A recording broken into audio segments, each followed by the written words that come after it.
regular class Tuesday, Thursday, and Friday, because you'll have homework and stuff still due like normal with the week 8 material. So we're just going to be knocking out the in-class final part, so which will cover through the last week. So the stuff we're doing now will be the last content that will be on the test for Monday. Any questions? All right, so JC, I'll try to send out an email too, but if you want to put it in your notes. So Sunday, 9 p.m. This is the review session with JC in the room. And then Monday, our in-class final, which is basically through week 7.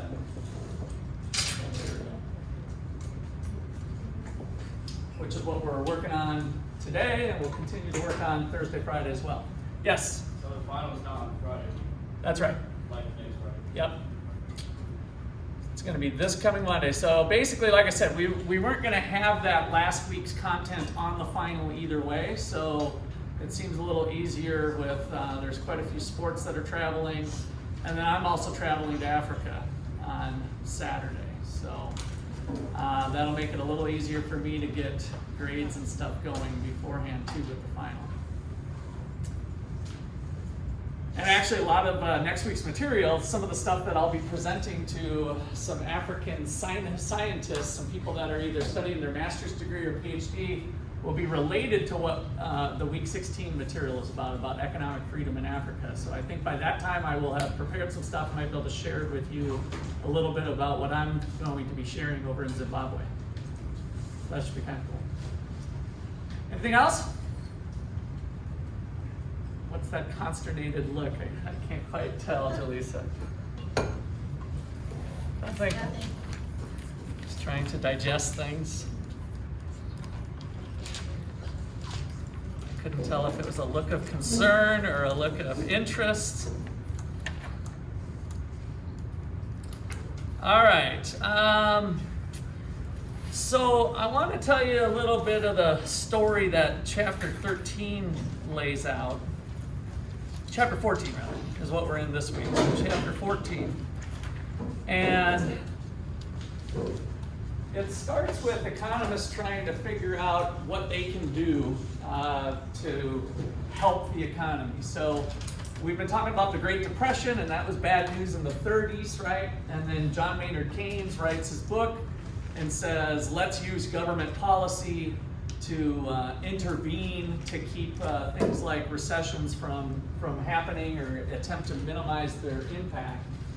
So where chapter 14 kind of starts off with is that we had both Keynesian and now monetarist policy. So during the 1950s through the 1960s, we have Keynesian theory kind of dominated. What is that? You know, changes in fiscal policy and changes in tax policy. So this was all fiscal. And then the thing that we're doing in this chapter now is changes in the money supply, which is more on, or is the policy of the Federal Reserve, where we've got monetary policy. So it's like, go government, go. We can spend money on roads and bridges and infrastructure. We can change taxes. We can change the money supply and affect interest rates. So it was like kind of this heavier hand of government intervention through the 50s and 60s.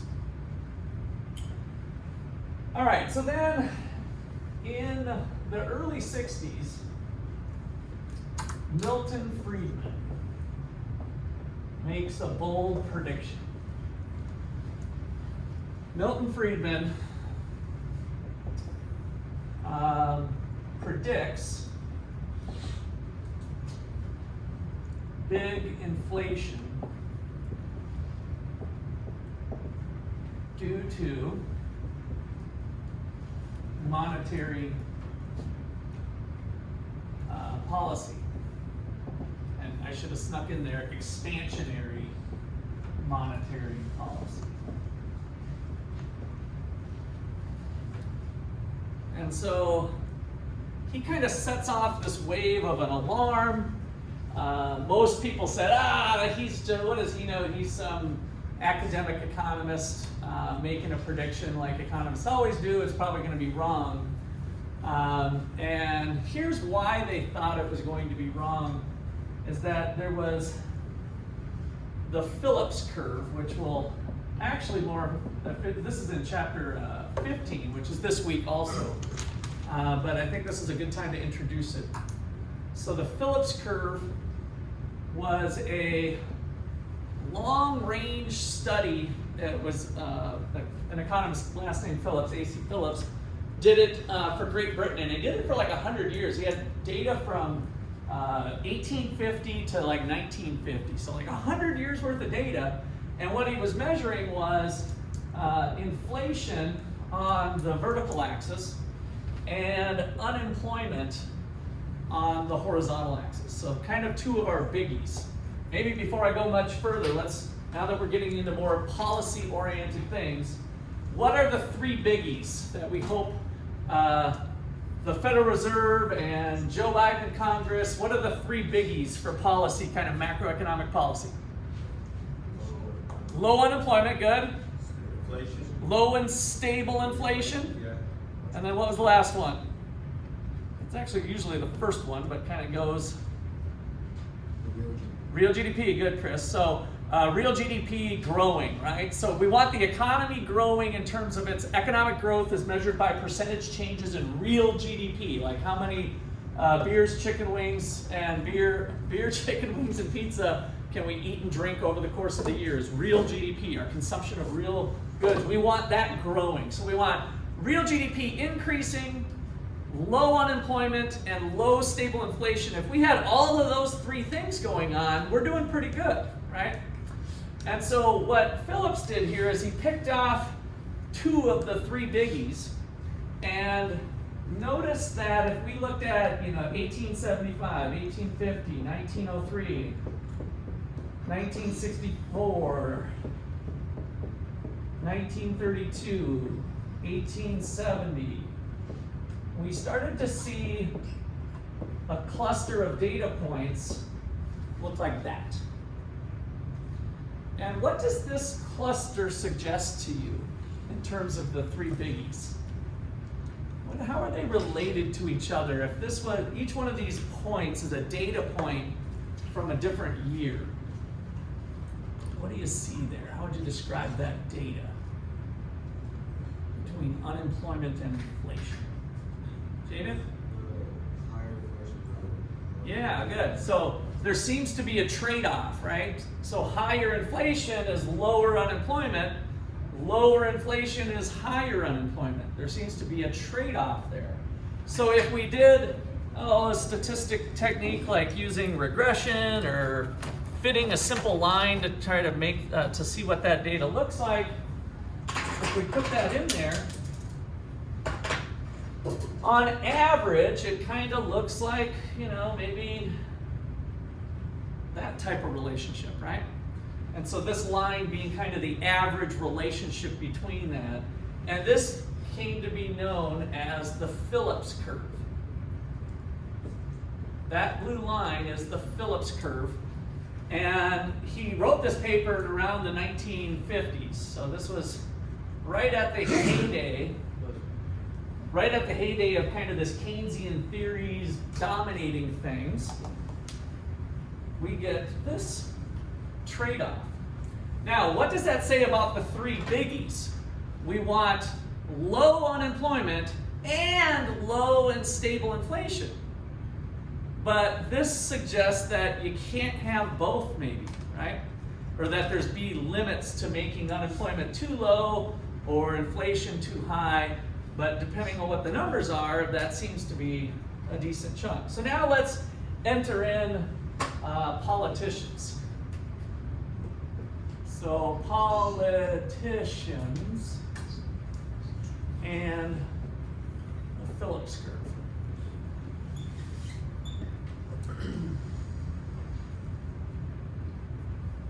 What do you think a politician, if this policy is here, what would a politician, what's the objective of our politicians?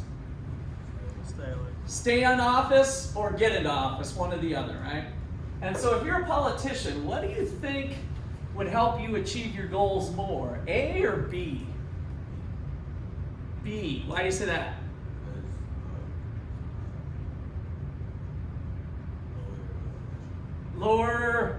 It's lower unemployment, right? Or lower inflation but higher unemployment. So you're saying B. And it kind of depends, like right now, we want lower inflation, right? So that's been our story. You guys are experiencing something that hadn't happened for years and years now. So which one do you think, this might be a harder question than the way I used to answer it in the past. So which one do people want that are voters? Do they want a job or do they want low prices? What's more important to the voter? Having a job or low prices? So being unemployed or having high prices, if we look at it that way. What would you rather have? A little bit, and let me phrase it a little bit higher prices or having a job? What would you rather have? You personally now I'm talking about. You're a college graduate and you look at life and you say, yeah, this unemployment thing's pretty cool. Or would you rather have a job and possibly, if prices were, 1% higher at Walmart? What would you rather have, a job or not?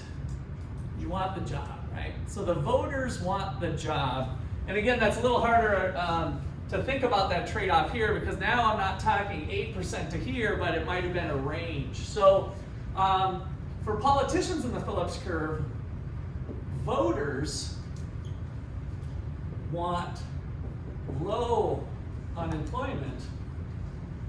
And if inflation has been low, it gets spread over many other voters. So it's less of an impact, kind of personally, and maybe the heartstrings if we think about unemployment.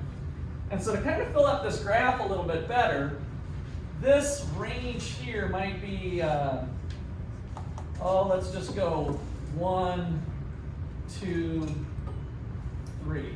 So most of these data points here are all in the 1 to 3% range. And then the 8% range is what we're going to talk about of what kind of went wrong. So most of this long run data is somewhere here. So I think politicians would take a low unemployment rate as long as inflation wasn't too crazy, right? We're still in this 2 to 3% band. And so point A is preferred to point B when inflation's fairly low and stable anyway. All right, so now back to Milton Friedman's prediction. So this was what a large data set looked like. And then in the late 60s and into the 1970s, it was like, 1970, 1972, 1974. We started getting these orange dots where unemployment's going up and so is inflation. And that's what Milton Friedman predicted would happen, even though it hadn't happened historically. Okay, so predicts big inflation expansion due to expansionary policy. This would have been, let's say, the early 1970s. He predicted it more in the late 60s. They thought he was crazy, and then all of a sudden he becomes the king of predictions because not many people were thinking this was going to happen, and it did. And the problem is we went off of the Phillips curve. The Phillips curve said there should be this trade-off, and we just move from A to B, and sometimes we might move here and here, but we kind of stay in this band, and now we went out here. And so why did that happen? Milton Friedman revised an old theory that was originally conceived by Irving Fisher, who's the one who gave us the real rate of interest formula as well, and basically put that to work. So we're going to look at the quantity theory of money. The quantity theory of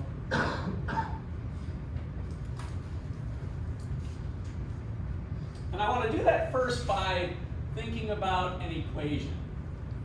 So we've got the equation of exchange. The equation of exchange. And you will need to know this for the final, so you can put a little star in your notes that this will be on the final exam Monday. So the equation of exchange. So we've got the idea of nominal GDP is the dollar value of all final goods and services produced within the nation's boundaries over the course of the year. Now it's nominal GDP, remember, so it's the current amount of dollars of goods and services. Well, what did we buy those goods and services with? What did we use to pay for them? What do you guys use to buy stuff at Walmart? Money. Money, right? So there's a quantity of money that was used to buy all that crap. So there was the quantity of money, M, and that money, as we said yesterday, you go buy something at Walmart, that same dollar bill gets spent again. So we have about $15 trillion worth of money currently as measured by M2, and this is around the 23 trillion now, the 20 trillion number, right? And so the difference then is velocity. So there's the equation of exchange, and then I'm going to define them both here in a second. Nominal GDP is real GDP in the price level. So we can think of nominal GDP if we go back to how we created the price level, which is like the CPI number, nominal GDP divided by real GDP. And we have the Kennedy base year of 100, right? So we arbitrarily picked what years we were going to do that. Well, if we unravel this, it's really nominal GDP equals the price level times real GDP, which is just kind of price times quantity. So let's unpack that, and then I'll list out the terms. So we can think of nominal GDP as the price level times real GDP equals M times V. And then your book uses I think, let me make sure. Yeah, so we've been using, income, the Y is our real GDP, so this is my final manipulation here. The price level times P times Y equals M times V, and now we'll define them a little bit better. So the price level is the current level of prices in, let's say, this could be 2022 or 2021. So that's our index number. So parentheses like the CPI.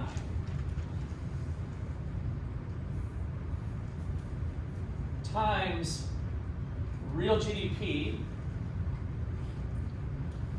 which is also like the real income, but here I think it's the level of quantity. So I think the first part to think of it is the quantity, which is real gross domestic product.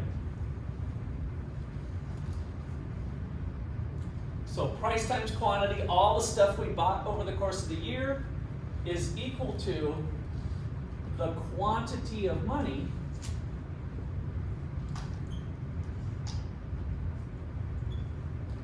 which for instance might be M2 if we're measuring money. We have different measures of money, but M2 is the primary target one that we use.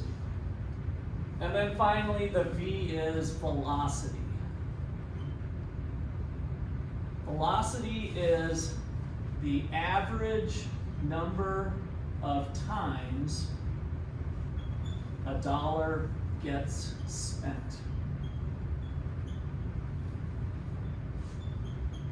The average number of times a dollar gets spent.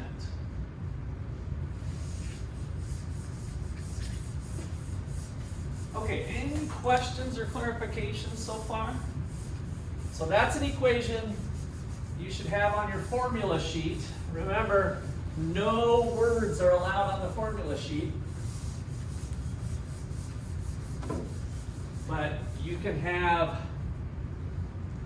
PL times Y equals M times V. You can have that, but no words on the formula sheet. And it needs to be handwritten. Okay.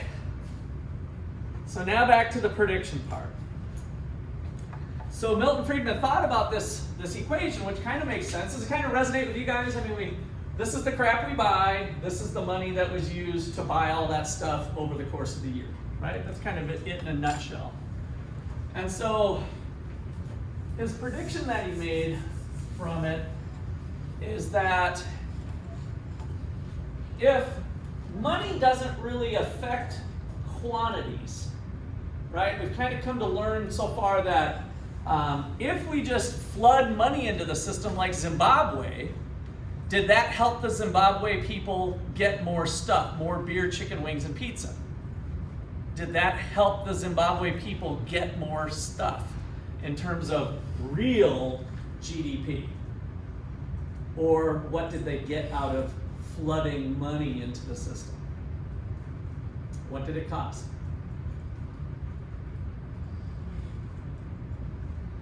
Come on, help me out. We're running the printing press. Remember the $100 trillion note that I sent around? What did that get us?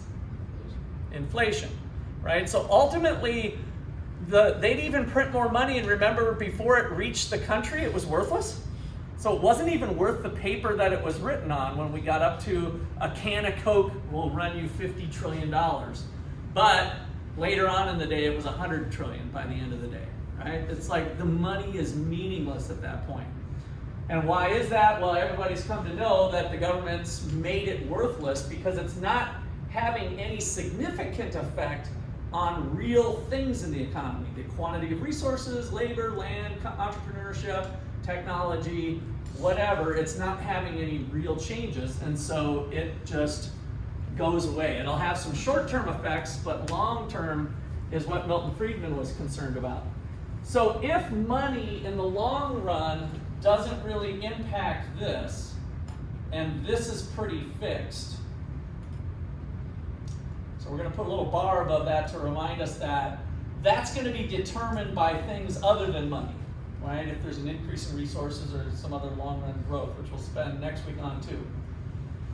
And over here, by looking at some studies, he was able to see that velocity is pretty stable too. This doesn't like change around all the time, like all of a sudden, oh, people are turning money over more faster, right? Like velocity changes very quickly. Over a long period of time, those things are pretty stable. And so what you're left with is a relationship between this variable and this variable, and that was his main part of his prediction. That if this equation holds, if this goes up by 10%, what happens to this? You guys help me out here. It goes up, and goes up by how much? If this goes up by 10%, this goes up by, come on, lay it out, nice and loud. I hear Javian's holding up numbers. Class, all at the same time. If this goes up by 10%, and this is fixed and this is fixed, how much does this go up by? 10%. That's the connection. You're going to get inflation that's proportional to what you're doing with the money supply. If you regularly have this change by 3%, inflation's going to be 3%. If you start printing off money like Zimbabwe at a rate of 100%, this is going to be 100%, right? That's the connection, is that money doesn't have a connection to real things in the economy. So when we model that with the goods market, let's bring that picture up here for a moment. The long run aggregate supply curve was vertical, independent of the prices. What generates long-term growth? What generates this thing moving to the right over time? What causes this to drift this way? What do you got for me? So what causes real economic growth? The production possibilities frontier is the one I like to go back to. Production possibilities frontier, beer and pizza. There was this curve that we did early on in the early chapters called the production possibilities frontier curve. Now I'm drawing a blank on what if this book changed it. So I could be here at point A, I could be here at point B, I could be here at point C. Why is there's this constraint on the amount of beer and pizza that a nation can have? What constrains it? What keeps you from being able to have point D out here? Resources. So it all boils down to the resources, and then we also add technology. We only have so much people that are willing to work, the labor force. We only have so much land, sunshine, rain, soil, natural resources, right? Land, labor, capital, man-made machines, tractors, computers, buildings. At any point in time, we only have a certain amount of resources. And then to get economic growth, we need to invest in that resource base. Not just have beer, chicken wings, and pizza that we poop out the next day, right? We can buy $1,000 of beer, chicken wings, and pizza, but it all turns into poop in 24 hours. Or we can buy a $1,000 computer that would last 2 to 3 years and help you become more productive as a business person or as a student, right? That's a resource of capital. So at any given point in time, what is our resource base that we can tap into? Do we have institutions in place that allow entrepreneurship to come up with new whiz-bang ideas? If we have a new whiz-bang idea of how to brew beer better, that can cause us to have more pizza too. That was the exciting thing, a change in technology that gets us more beer looks like that. So we can move from A to now E, where we have more beer and more pizza from a pizza invention, right? That's really exciting for the economy, and that's part of what I'm going to talk to the scientists in Zimbabwe about, is that your work of developing new technologies and new things in Africa can help you have more beer and pizza. That's going to be a bit of a mystery. If you haven't had this class or an economics class, you might just be thinking, oh, it's going to help the science field, or it's going to help my company that I'm working for to make lots of profit. No, it's going to help everybody in Zimbabwe have more beer and pizza too, right? Because resources then are going to get reallocated to other uses, allowing more of everything potentially. That's economic growth. That is what shifts the long run aggregate supply curve to the right, is the change in resources and the change in technology. So recall this, so increasing real GDP, which is our biggie, one of our biggies, right, that we talked about at the top of the hour today, increasing real gross domestic product, which is shifting the long run aggregate supply curve to the right now is the way we characterize it with this model. We're expanding. Does anybody remember what goes here? This is a special level. What level? You need to know that for the test too. What is that level? A little louder, I think I heard the right answer. Full employment, good, Janaya. So that's the full employment. That's when we're operating at max capacity. The full employment level, resources are fully employed. The amount of capital we have, land, labor, capital, entrepreneurship, they're all humming at a good pace, right? We have a proper mix. We are somewhere on the edge of the frontier is when we're at the full employment level of real GDP. And so that causes this whole system to move out. And so what causes that to shift? We have an increase in resources. How did we do that? We buy more capital. We educate more graduates ready for work to enter society. Human capital. So we buy more machines, we buy more land. So the acquisition of physical capital and human capital. And then of course we have new technologies that might better utilize what we got. So all of that stuff here, so an increase in resources or an increase in technology. These are the things that cause real economic growth. This thing drifting to the right. Money is a short-term thing. Money has a purpose of helping facilitate us doing these trades and moves, whether it's in the output market or whether it's in the input market.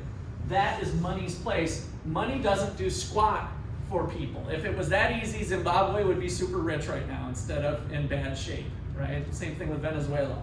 You can't just run the printing press. So that was Milton Friedman's use of the equation of exchange to make that prediction. All right, so let me give you the full prediction to have that down here. Okay, so quantity theory of money. Here's the theory. So quantity, I'll rewrite it out here. Quantity theory.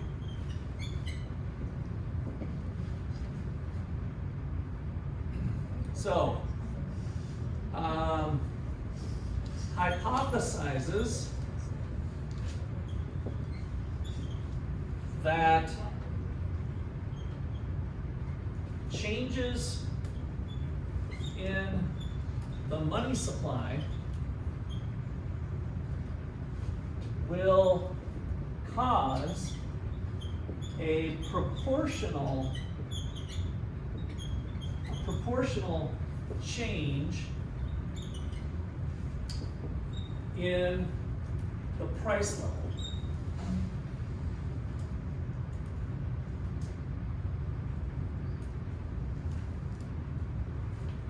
Assuming that real output and velocity are unaffected by the change in money supply. So you'll see a homework problem or a test problem or possibly our final exam that would say what we were doing. You need to kind of hang your hat on, if this is 3%, this will be 3% in the long run. So for example, a 10% increase in the money supply, an increase of 10% of the money supply leads to an increase of 10% of inflation.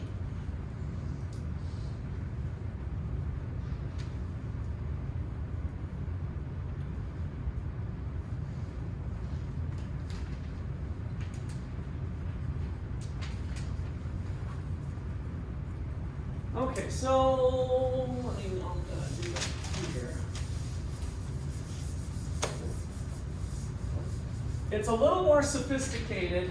The equation to do, there's one step here. This is kind of in a static sense to get the notion of it going. So that's the way I like to start students off. But you can also do a maneuver with percentage changes. And so here, let's put, we can look at the equation of exchange with percentage changes too.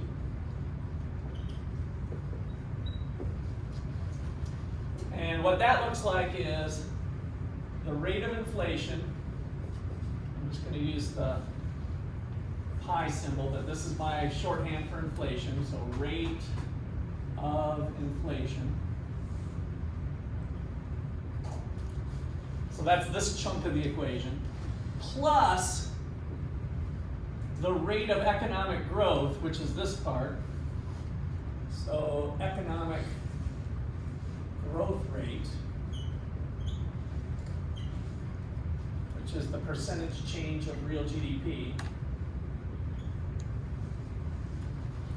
That's real output or real economic growth. If you look at them in percentage changes, we got inflation plus economic growth equals this junk over here being the same thing. The percentage change of the money supply, which is money growth rate now. The money growth rate plus the percentage change in velocity.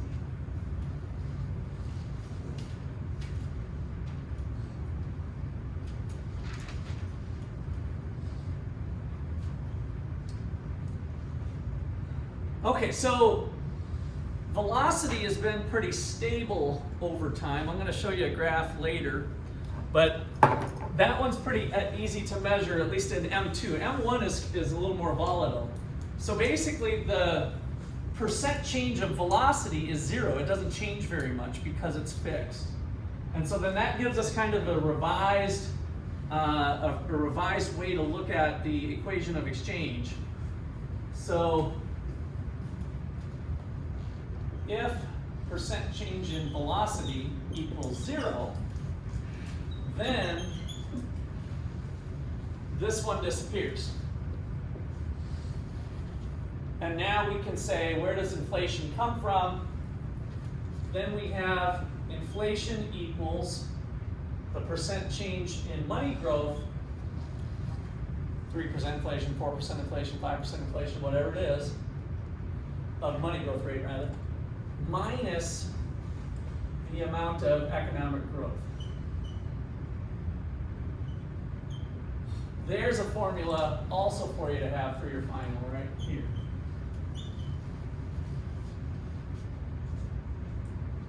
Technically, I would allow both. You've got to be using like this shorthand notation. Don't put percentage change of this. We want to compress it. I want you guys to know what that shorthand notation. I don't know if I've mentioned it in this class. I like to mention it in each class, that you guys should get away from saying, looking at this symbol and saying M.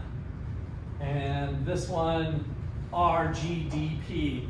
I want your little inside voice to be saying, this is the percentage change in real gross domestic product. Like, say the word in your head rather than just use P times Y equals M times V. You'll see it that way, but it would take me so long to do class if I had to write out all of them, right? And so in your textbook, a lot of times you have the luxury of it being written out, but you guys start to train yourself to say price level, output, or real GDP, money supply, velocity. And that's I think you'll find the concepts coming to you easier when you look back at your notes and other things. Okay, so questions or comments there? All right. So yesterday we did the monetary expansion of how inflation, and today, so we'll kind of recap that, but also look at what the short-term prospects are, because what the Federal Reserve is doing now is what's happening with restrictive policy. So, I'm going to start start fresh here.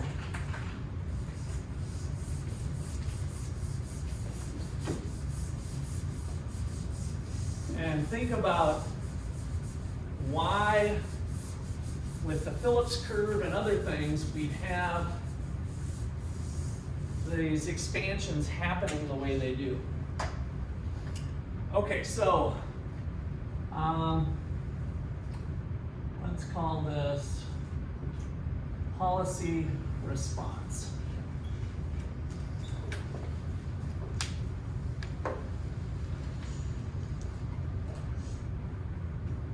If we start off with a long-run equilibrium, is what we did yesterday. So I have all three lines crossing.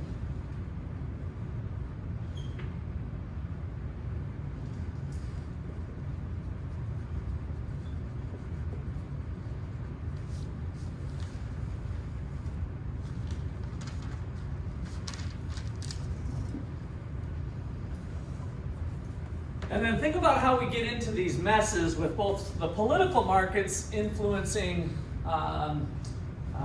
free markets, or markets that are just functioning on their own without too much government intervention. So expansionary policy, monetary policy, led to an increase in aggregate demand. So let's do AD2. So we're going to call this money supply M. I don't want to confuse this with M1. Let's put MS1 to MS2. So this is just a little reminder that the reason the aggregate demand shifted out here was due to the increase in the money supply. So step one, we have expansionary monetary policy. There's an increase in the money supply from MS1 to MS2. I'm going to skip the other graphs that we did yesterday, but we had the money market, so that would be putting downward pressure on the interest rates. And so that's what was causing. So we went through a series of things yesterday saying why this thing would shift out. So in the short run, we have the economy move from A to B, and output expands to Y2. So the economy's heating up. So what's the problem with that? That sounds good. And we might think, well, why would they have done expansionary policy if we're already at the full employment? And I'd say that's a great question. And here's one of the things that I mentioned before, but in econ class, when we're doing all these simple models, it looks simple. But in reality, I'm just going to make, you guys don't have to erase this, but I'm trying to want to prove a point. I'm going to make this a dashed line. Policymakers don't always know, but they don't know, not always, nobody knows, even the economists, exactly where this line is. So I kind of want you to imagine it fading in the background. Different economists might think it's there, somebody might think it's here, possibly maybe it's here, right? So where is that is a little bit foggy. I can't remember who to give this credit to. It might have been Milton Friedman, but he said something like monetary policy and fiscal policy for that matter is like shooting a moving target. So I want to get your gun in mind here. You're playing one of your active shooter video games. And monetary and fiscal policy is like shooting a moving target through a dense fog with an imprecise gun. Shooting a moving target through a dense fog with an imprecise gun. How easy is it to hit your target? It's what it depends on how good. Yeah, but dense fog too, right? But you can maybe see shadows, right? Your moving target's kind of moving, but dense fog, and then your gun is a little bit not the best gun in the world. You know, the sights might be off a little bit. That's how they said it's like for Joe Biden, Congress, and Jerome Powell, these monetary and fiscal policy, it's very imprecise. And that's why they're making some of these moves, is that there's disagreement about where this is.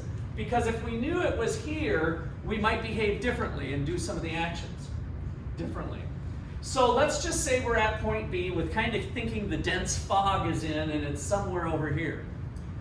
Well, the natural correction for the economy would be for resource prices to start adjusting.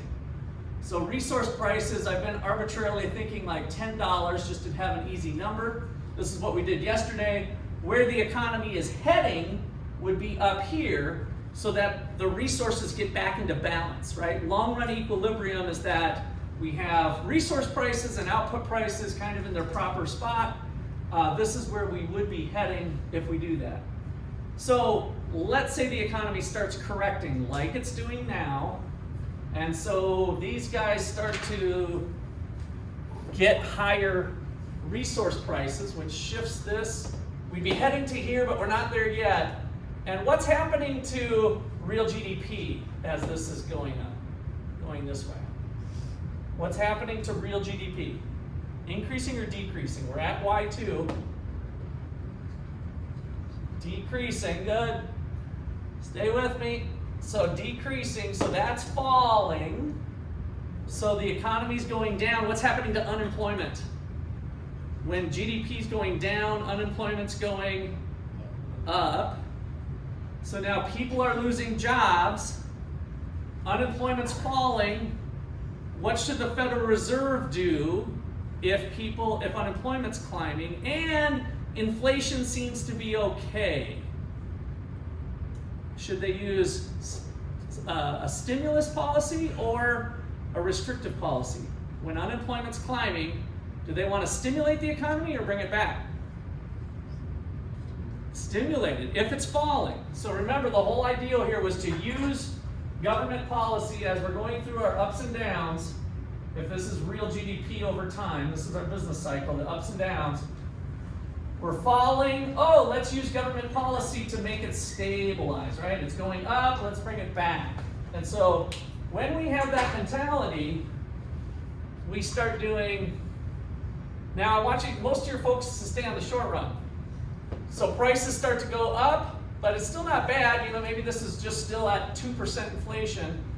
Help me, I'm falling. Don't worry, I'm the government. I'm here to save you. Okay, great, appreciate it. And so then they do an aggregate demand adjustment when this started falling, and we get back to where we are, right? So help me, I'm falling. Don't worry, I'm the government, I'll save you, right? And then we stimulate the economy with increases in government spending or monetary policy.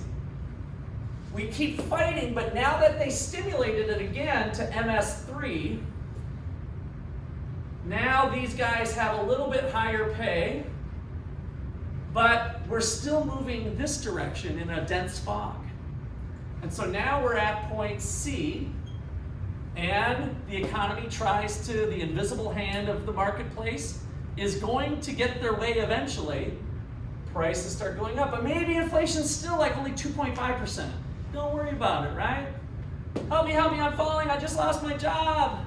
Don't worry, I'm the government, I'll save you. And so we end up having this progression again with the short run aggregate supply curve. So maybe now we're at just 10.2, and now we're at 10.4. But the government has once again come in and stimulated the economy. This is what's been going on, you guys, since the financial crisis. And the problem is when the inflation is low, it didn't seem like a big deal. And then we're going to talk about policy lags. We're shooting at a moving target in a dense fog with an imprecise gun. And so we keep doing that policy, and before you know it, now we've continued to do that, and this is called a demand pull spiral. We start to get inflation that's at 8%. We never thought it was going to get to 8%, right? We thought it was going to be still the good old days where we can kind of go back and forth. But we were at a point where it was getting more and more unstable. Okay, so questions or comments there? All right, let me write some of that up here. So, all right, monetary policy, increase from MS1 to MS2, and then we get to Y2. Let's just tack that on there. Number 2, resource prices begin to adjust up to catch up with output price inflation.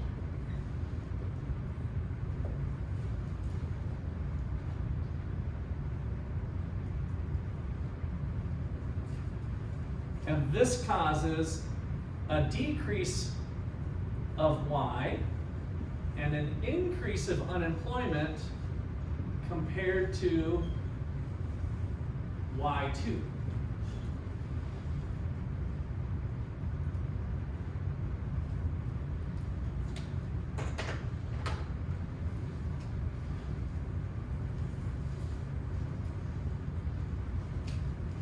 With lags to inflation adjustment and relatively low levels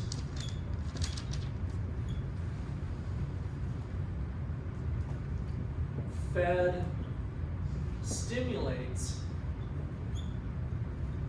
economy to get back to Y2. So now we're moving from point A, or this would be B to C. So point B to point C. And then it's rinse and repeat until we're at 8%. And now all of a sudden it's like, oh crap, what did we do? We should know better. This is stuff Milton Friedman talked about in the 70s, but yet here we are in 2020 and 2021 and 2022 doing the same thing that screwed up the economy before. Imagine that. Okay, so let me put that on here. 4,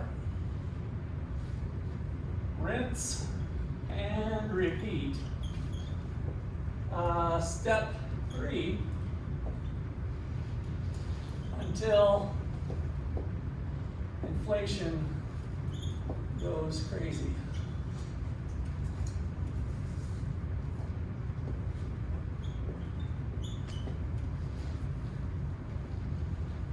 That's Zimbabwe, that's Venezuela. This is the start of it in the United States. I do not believe for 1 second that we're going to get Zimbabwe-ish inflation. We could get up to 11% though. That wouldn't totally shock me. I somewhat predicted the 7 to 8% 6 to 8 months ago, and I'm not even that much in the prediction business. I didn't even use it. It was just kind of my gut feeling that eventually this was going to happen. My prediction came about more from thinking that once we got to 8%, 6 to 8%, the Fed would now take action. So now that's crazy enough for the United States that they're going to take action. All right, so here we go. So number 5, now we go crazy. With inflation high,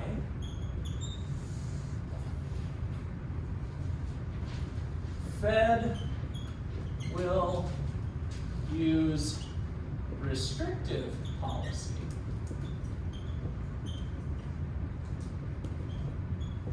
to bring it down.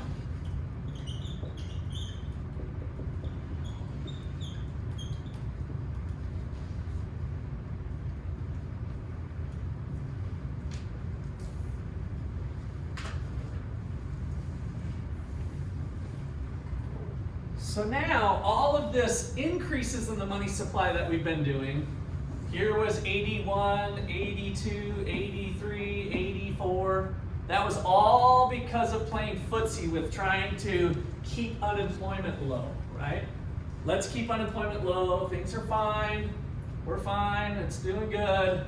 And then all of a sudden, whoopsie, we're crazy at 8%, and now we're going to say, no more of that show, we're gonna bring it back. So we're gonna deflate the economy and put the brakes on monetary policy. So with inflation high, Fed will use restrictive policy to bring it down. But this, of course, takes time. So, decrease the money supply, do the opposite of all of our tools that are in the toolbox. So decrease the money supply, which is going to cause recession, or at least reductions in real GDP and an increase in unemployment. That's our Phillips Curve trade-off. That's what will be kind of the short-term effect. So this is the short-run effect of deflating the economy.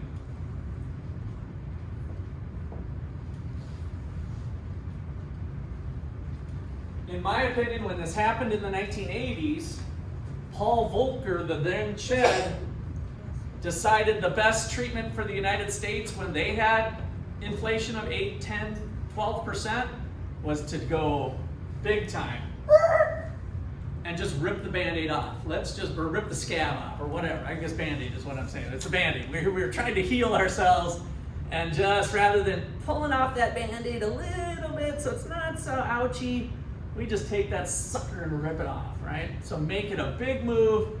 That would probably be the best way to get us back to our dense fog here of full employment. To get there, we should probably do something like that, but usually the political will and other things isn't there to do it. So that's kind of our current story in the economy. All right, questions or comments there?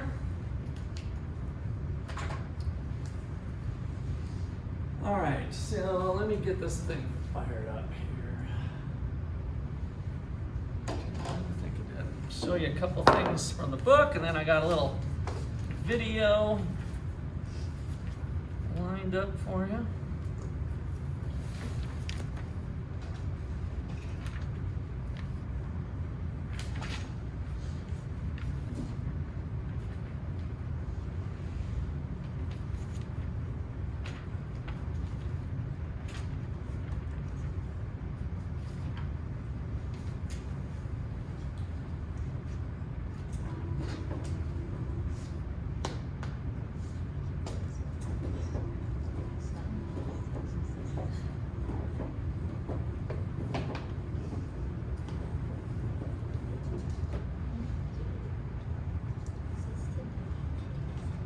Okay, just thought I'd kind of put a couple little, so that you see how the book is doing this. That restrictive policy, my bullet number 5 here, is this part of the loanable funds market and the goods and services. A decrease in the money supply puts upward pressure on interest rates. The money market, which isn't being shown here, which I won't worry about, but translates into the loanable funds market of interest rates going up, less people borrowing money for capital investment, buying more computers and machines and the acquisition of capital, right? So that's going to have some short-run effects. Not as many people buying new cars, financing homes. So that's all this restriction that's going to drive us into GDP going down, possibly a recession, but at least the direction is going down. A recession, remember, is defined as 6 months of GDP going down. So it's kind of a prolonged decrease is what we label the recession as. So it's possible we could squeeze some of the inflation out. So instead of expecting 8%, maybe hopefully we'll start to expect 5% and 4% and get down to 3 to 2% eventually. How quickly that happens, according to the quantity theory of money we did, is going to be how dramatic of measures does the Fed do. Do they rip the Band-Aid off, or do they do it real slow and we'll think other things will be better? That's a big question mark. That's kind of where we're at in today's economy. All right. Skip that one.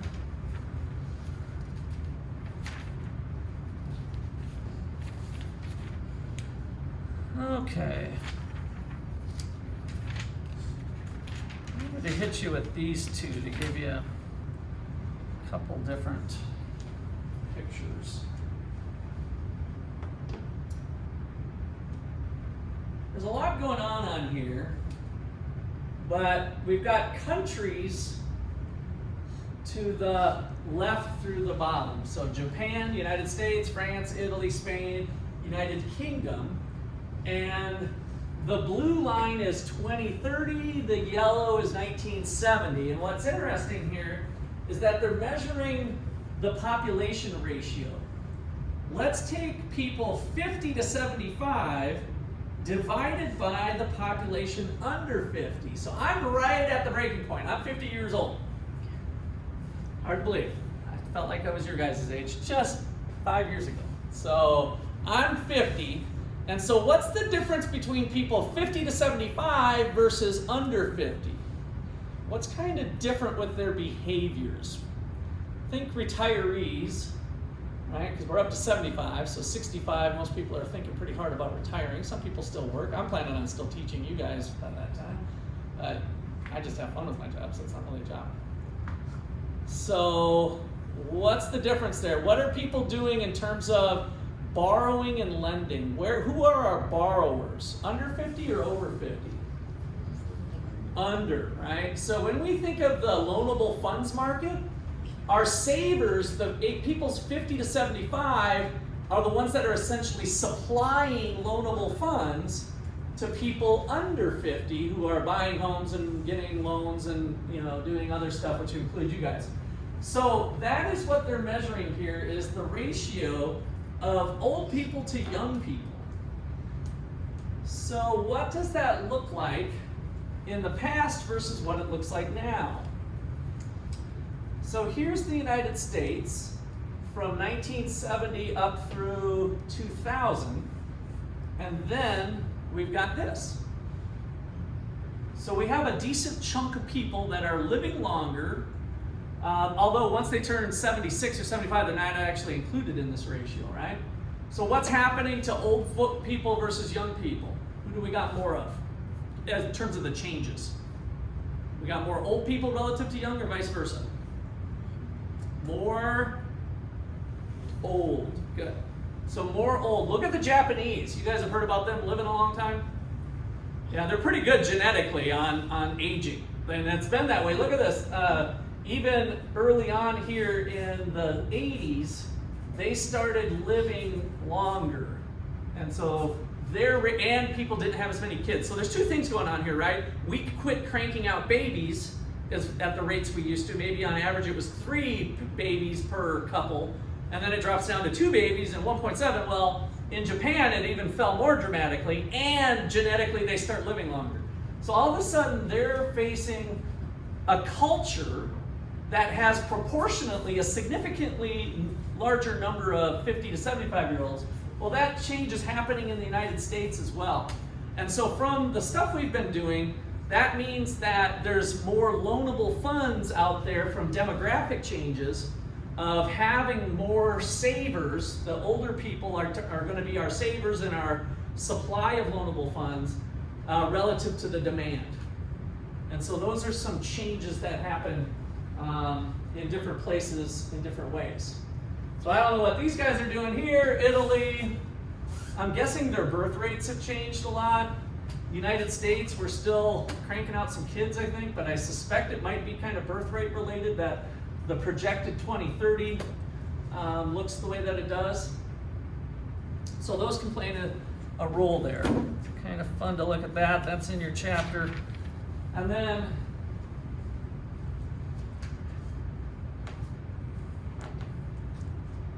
here is what I promised you to look at.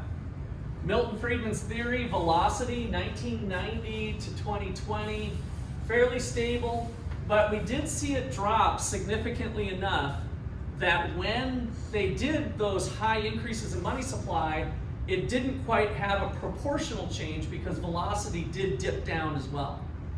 And then M1 is just currency and checking account balances. That one's been more volatile all the time with different financial innovations. People are holding less cash, so there's less of that element out there. And then here's a real business cycle, but we're not measuring GDP and it's 20 trillion, 23 trillion, but rather looking at the percentage change, and this is nominal growth. And so from 1990 to 2020, here's our ups and downs of the economy. Here's the crash of 2008. So GDP goes down big, but then we rebound pretty fast as well. And so the story from this chapter is that we have growth rates of GDP that are lower than where we were before. Over this whole period, we're at 5.3% is this orange bar. And then now if we just kind of take half that data set, we've had lower growth rates. And so that would be part of what we continue to investigate. How much of that maybe is due to Federal Reserve or how much of it is due to COVID policy and other things that have happened. All right, get out a piece of paper. This is going to be your points for the day.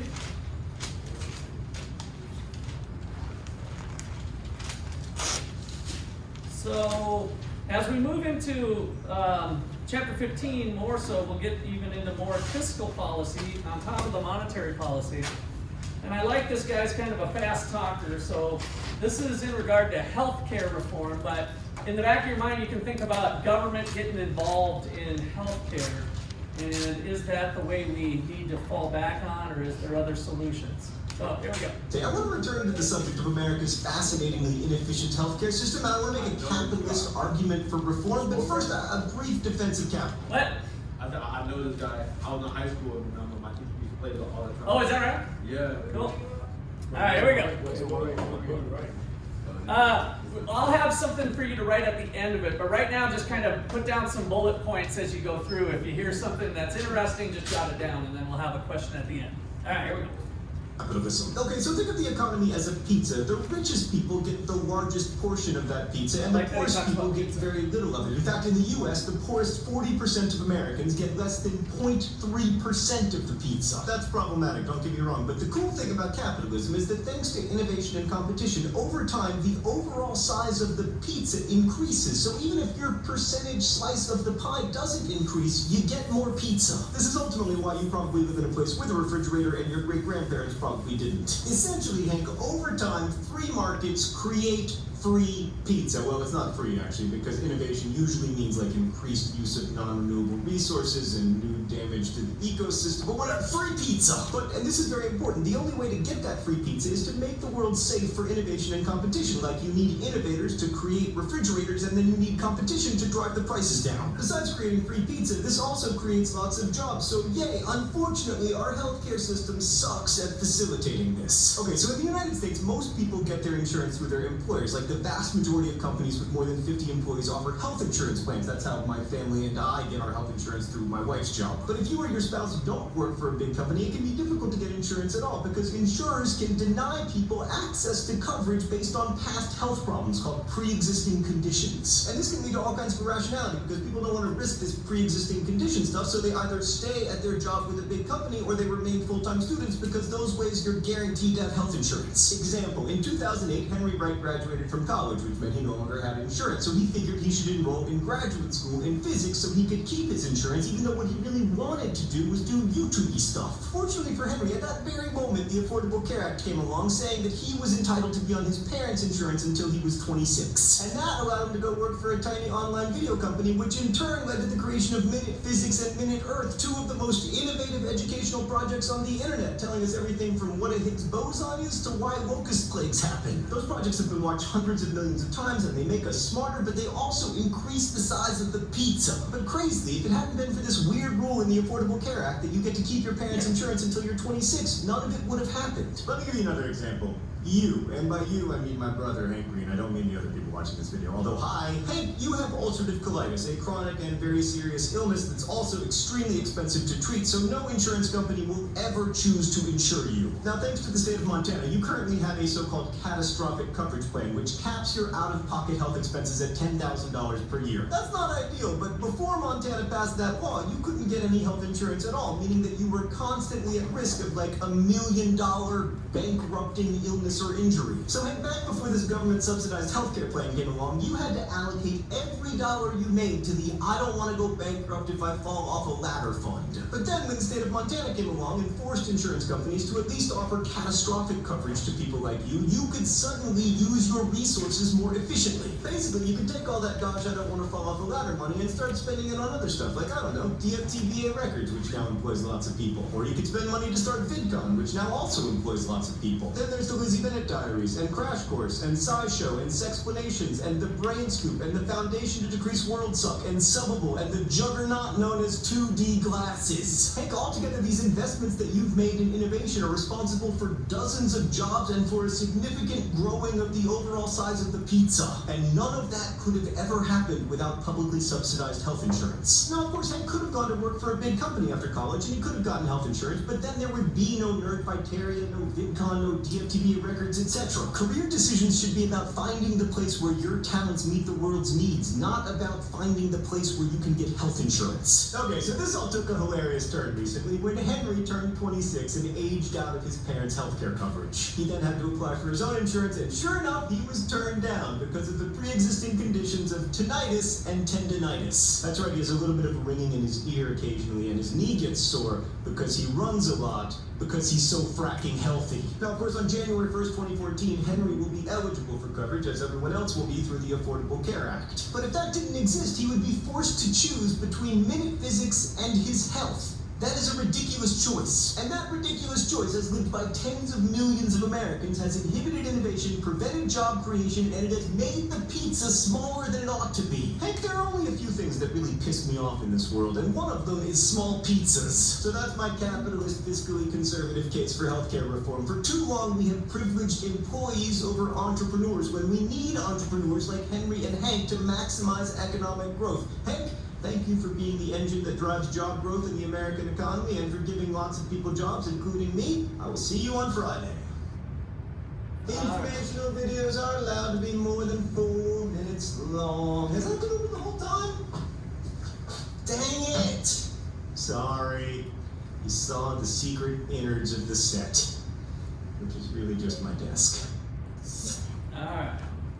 So, what was the difference for healthcare and entrepreneurship? What was the thing, the connection between health insurance, healthcare, health insurance might be what they were specifically talking about, and entrepreneurship?